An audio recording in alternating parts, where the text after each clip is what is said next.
Harihi Om Sri Vidya Namaha.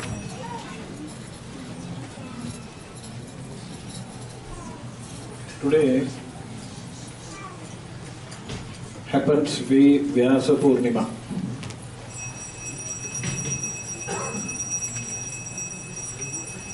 This is the day that you pay respects to your gurus, whoever they are. In the olden days, the worship used to be in the form of Gurukulam. That means the child, hardly 6-7 years old, is taken from the home and given to the Guru and his wife. And there the kid stays, lives, works, learns, chants. All of those things happen there.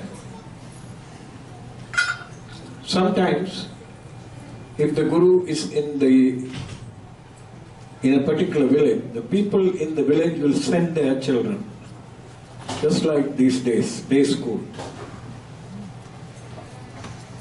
And the paraphernalia that you see here used to be taken as fees. Just because the Guru is there and he is teaching, he has no other means of income.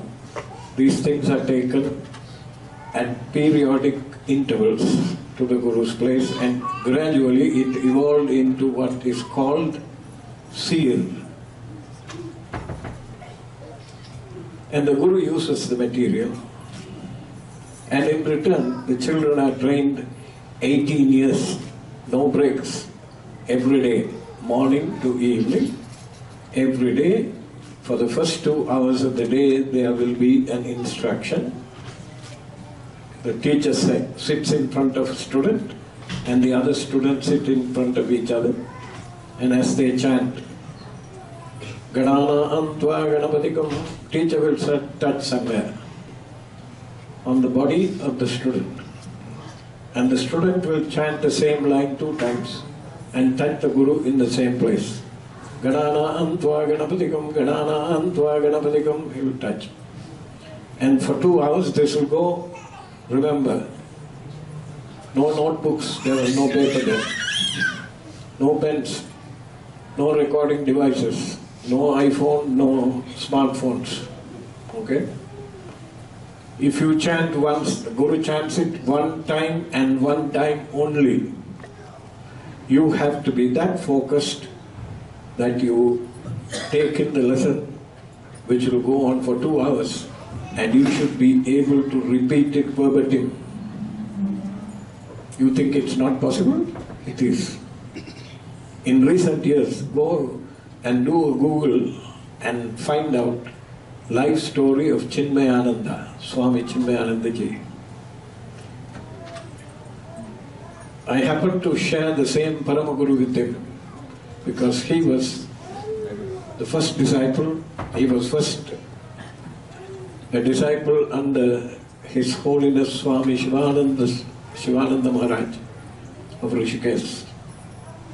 It was called Himalaya Jyoti Shivananda.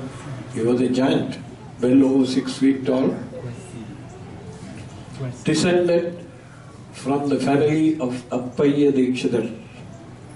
If you don't know any of these people, do Googles. Today Google is there for you. And Shivananda sent him up the hill to an ashram where there was a teacher who was competent in Vedanta. And at first the teacher wouldn't even take a look at him. He went a couple of days, sat outside the hut.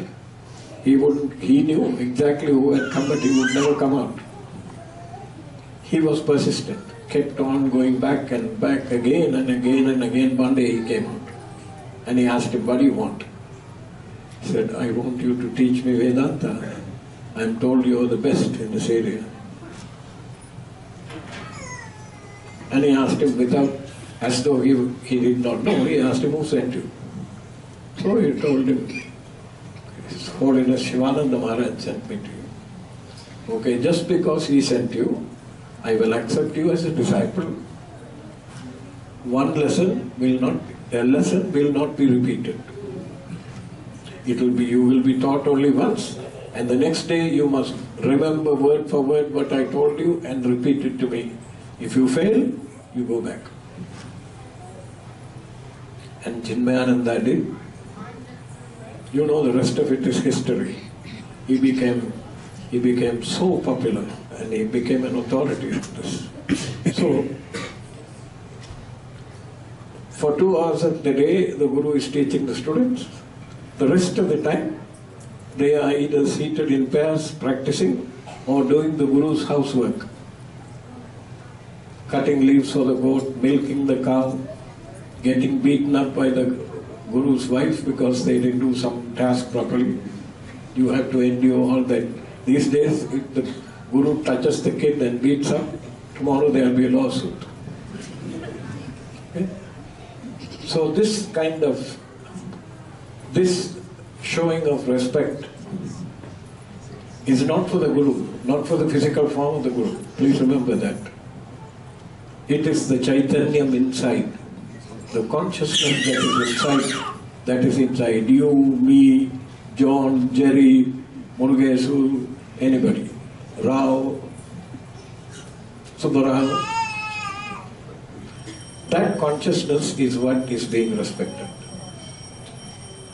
And if the Guru gets attached to the material things that are being showered on him, then there is something wrong with that Guru. Whatever that was given was not just used in the Guru's household. If there was a poor person next door or somebody with physical disabilities, from the teacher's house all these things went as cooked food. So the teacher's wife, the Guru Patni, had her hands full. She will sometimes have 17, 18 kids in the house, different ages, learning in different stages. Now, having gone through the usual protocol of Guru Purnima for the past so many years, about 3 years ago, I insisted that we take out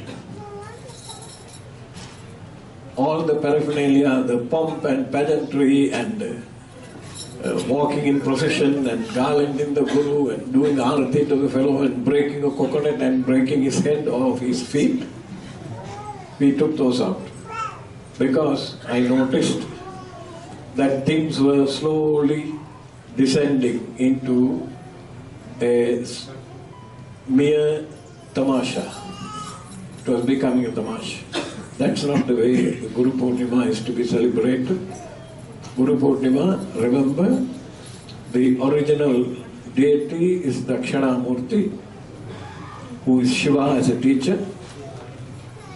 9 forms of him are there. Murti Vedam.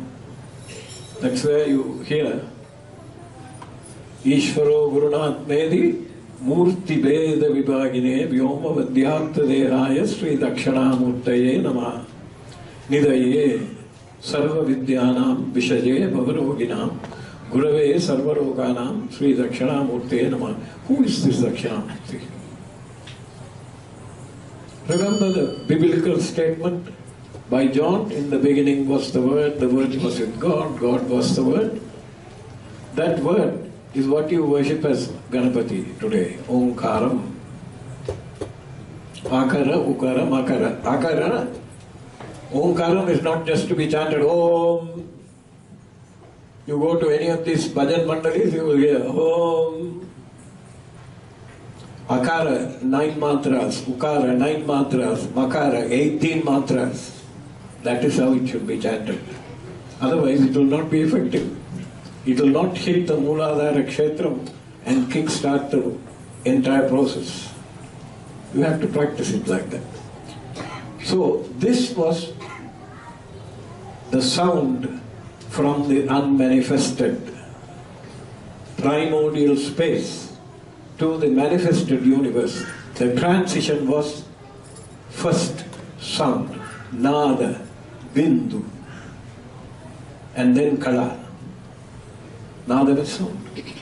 Now, the state that the ultimate existed before Nadam. So immediately so many connotations should be flooding your mind.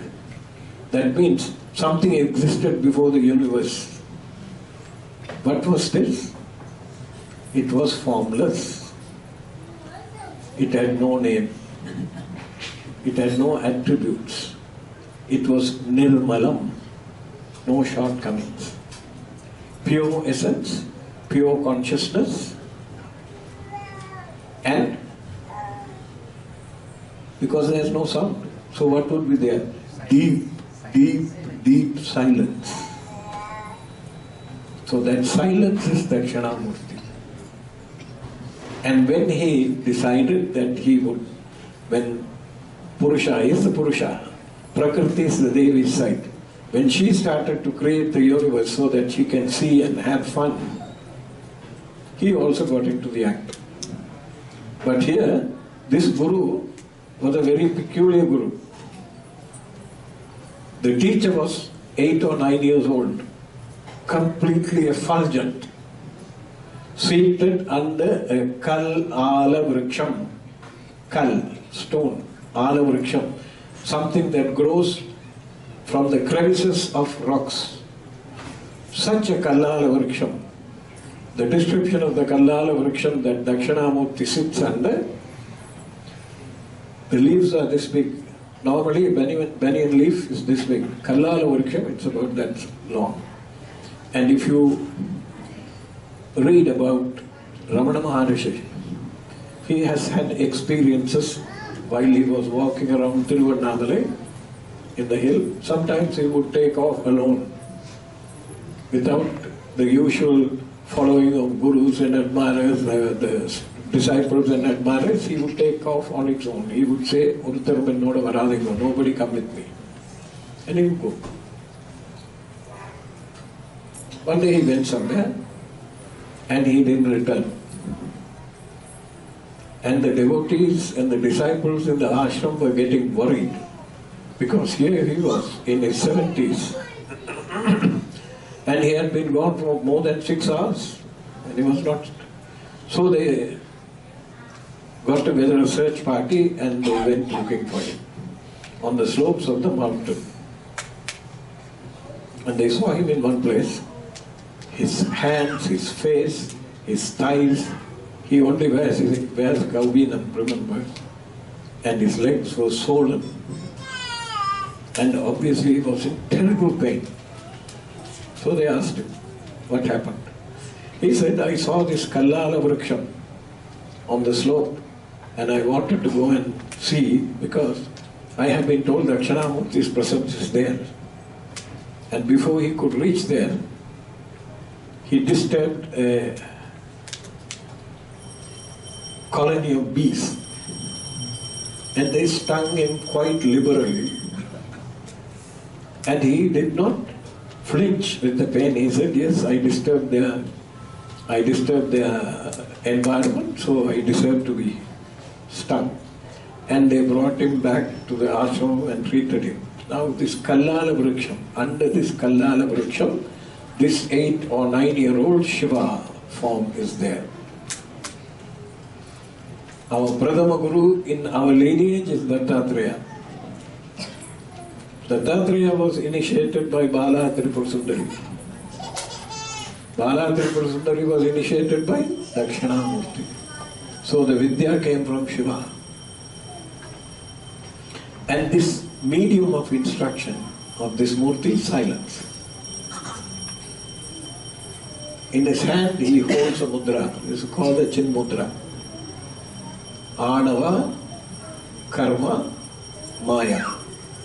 Ego, your karmic force, and illusion.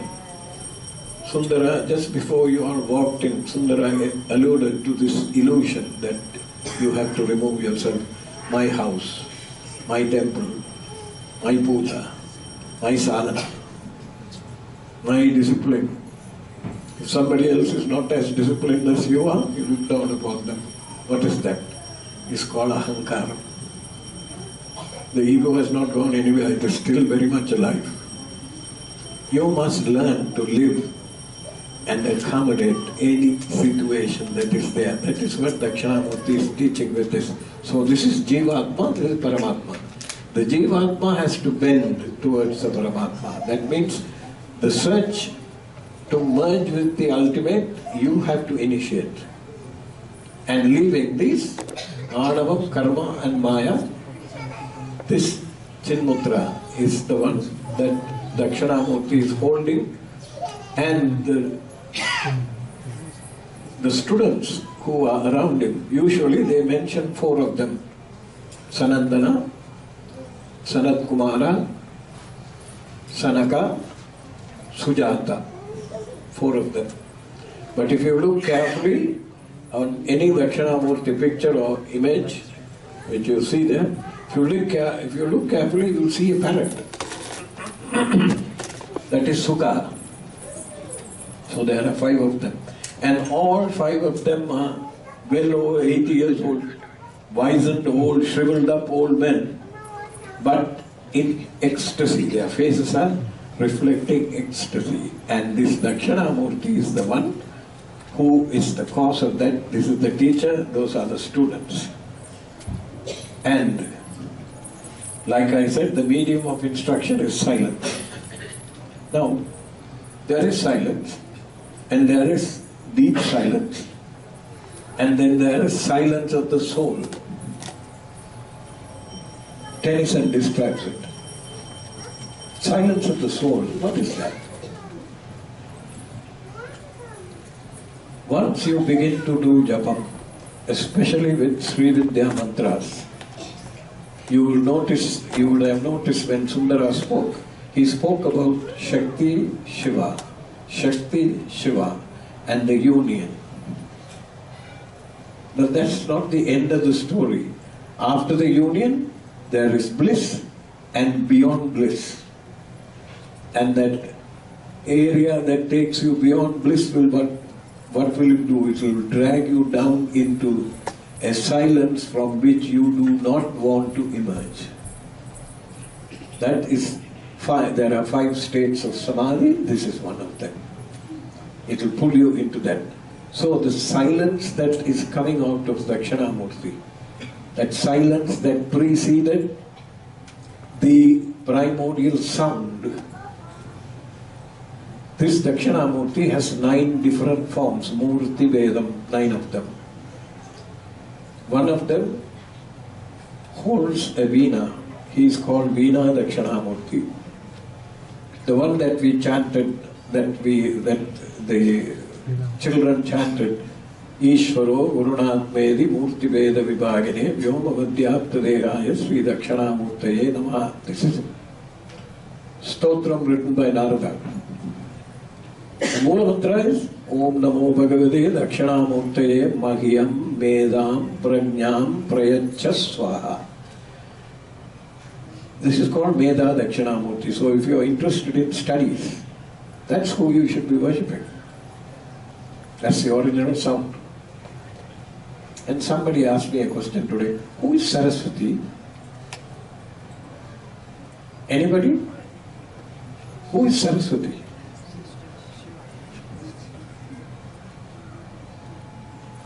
She's a goddess of learning, right? And also the goddess of music. That's why she has a veena. That veena is called Kachabi. Narada's veena is called what? Huh? Mahati. Mahati.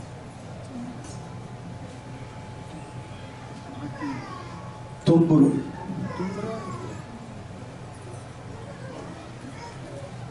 It's Shiva. Shiva's sister is Saraswati. So it's Shiva who gave the music to her. Just like he is the one who gave the wealth to Mahalakshmi. And he provided an accountant for her. Who is the accountant? Kubera. So if Mahalakshmi gives you money, make no mistake, Kubera is keeping account how you are spending it. Whether you are splurging on yourself or whether you are helping somebody else who is less fortunate than you, or you are helping an animal form. that doesn't belong to your species. So, from these two you should immediately know that Shiva is the ultimate source. And Dakshana, Amurti, Vamam is left side, Dakshana is right side. Dakshana also can mean south. Dakshana also can mean this. So Dakshinamurthy means you go to a puja, collect the Dakshana and become a Murti. You disappear. Right? That probably is the real meaning of it, right? Anyway, thank you very much for all this. What I am going to do with this, I have no idea. There is just Amma and I living in that house, supposedly in retirement. And we want to get away from the material side, right?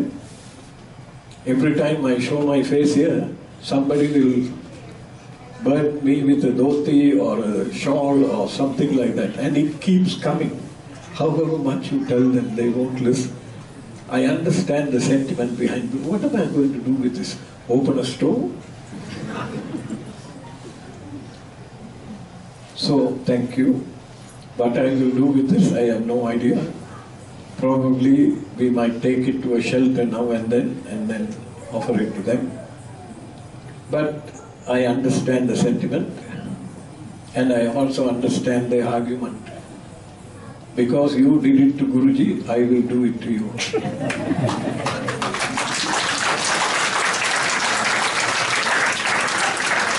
There are others who have shown their respect, their affection, their deep love in different ways.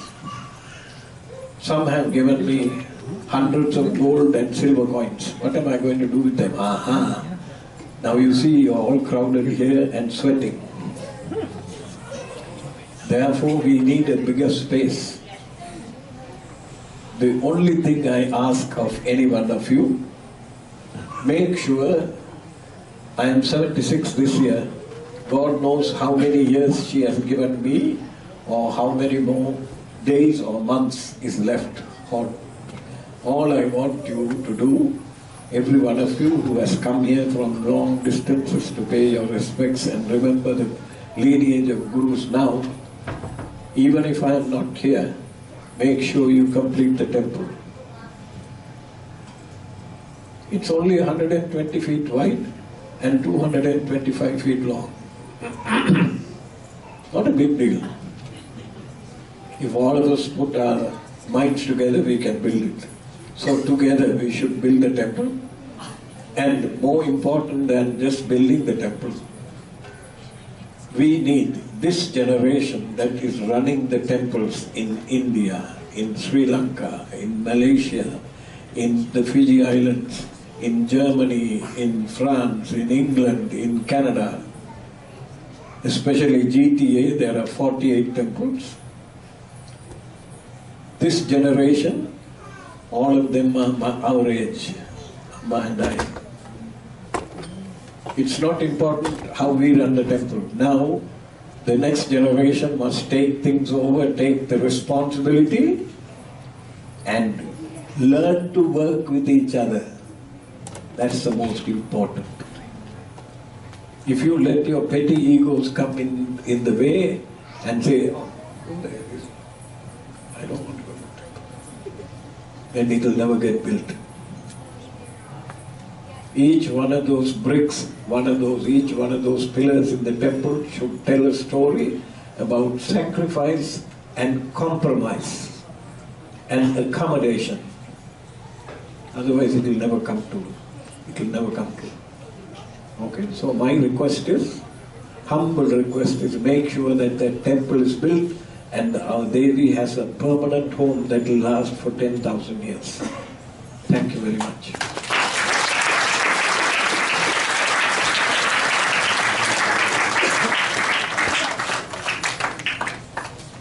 Thank you, Aiya, for your words.